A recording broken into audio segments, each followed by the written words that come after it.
Toshkent shahrida 3 minut ichida texslovga chiqyapti. Bir bitta iste'molchi, yangi iste'molchi keldilar. Xullas texnik shart olishlari kerak ekan. Bu xonadonga qanaqa qilib to'ldirish bilmas ekanlar, ключlarni berdilar.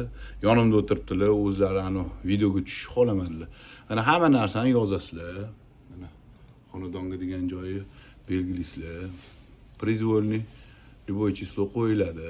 Например, rozilik keyingisi tanlandi. Yuborish invoice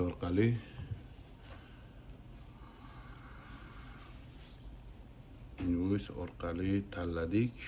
Invoice tepaga chiqdi. Xudo xolisa hozir mana pulini через invoice orqali to'laylar. Men bu videoni olib sizlarga nimaga ko'rsatib beraman. Hamma savol beryapti, texnik shart nima, qanaqa deb. Necha pul to'ladingiz, aka? Mana 37.080 so'm.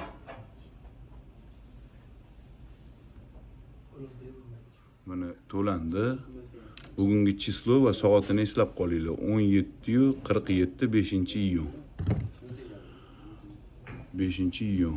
Arizaga o'tish. Bosamiz, ariza holati. To'lov jarayonida turibdi. Ketdi 17:47 da soatimizda mana. Kompyuterimizda ham xuddi shunaqa bo'lib turibdi. Endi sizlar bilan birga video uzun bo'lib ketadi-yu, baribir mana shuni ko'rsatib berishga harakat qilaman. Bu texnik shart bo'yicha. 17:47, 17:48 videoni uzmasdan turib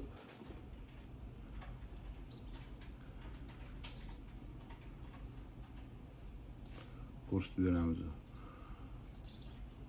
Orada zerik qolmaslik uchun mana hozir yangi holatiga o'tdi. Orada zerik qolmasligingiz uchun nima yangiliklar? Xudo xolasa yangilik hamma 2026-yil 1-iyul sanasini intizorlik bilan kutyapti. Bu hamma deganim hamma proyektorovщик, gaz montajnik, gaz xodimlari, sho'tchi ishlab chiqaruvchilar, sho'tchi sotuvchilar, magazindagilar hamma poylayapti. Sababi muhtaram prezidentimiz Shavkat Mirziyoyev 1-iyul kunidan boshlab xudo xolasa xuddi mana shunaqa yagona darchadan bitta ariza tashaladi. Suv, svet, gaz va kanalizatsiya xizmatlariga mana shunaqa bitta dona ariza to'ldirib, tashab, hammasiga bittada texslovga olsanglar bo'ladi. Bu nima degani? Mana shu 4 ta tashkilot bitta bo'lib, mana shu adresga bittada beradi. Например, yangi qurilayotgan joy bo'lsa, mana o'sha arizamiz jarayonga o'tdi. Soat 17:49. Bu nima degani? Ariza tashaladi, 4 ta tashkilotdan bittada texslovga keladi. Ko'rdinglarmi? O'zimizdan qo'shayotganimiz yo'q. Bu Toshkent shahar mana to'ldirganimiz. Toshkent shahar Olmazor tumani, Keles yo'li 12-B xonadoniga 1 dona PG4, bitta dona gaz plita va 1 dona 2 konturli kotel. Soat chisloni yana ko'rsataman. 5-iyun 17:50. Nimaga endi savol tug'iladi? Nimaga Toshkent shahrida 3 minut ichida texslovga chiqyapti-da?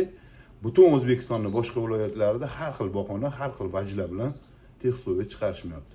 Sog' bo'linglar, salomat bo'linglar. Video manfaatli bo'lgan bo'lsa, texslovga ololmayotgan barcha viloyatda yashovchi, ne только viloyatda, shu shaharlarda yashovchi, gazga tarmog'iga ulana olmayotganlarga hammaga bittada yuboringlar. Maksimalli mana shu videoyimni repost qilinglar, like qilinglar. Sog' bo'linglar, salomat bo'linglar. Nimaga Toshkent shahriga 3 minutda chiqyapti deb boshqa viloyatlarga umuman 1 oy, 2 oy, даже 6 oylab kutilayotgan joylar bor. Sog' bo'linglar, salomat bo'linglar.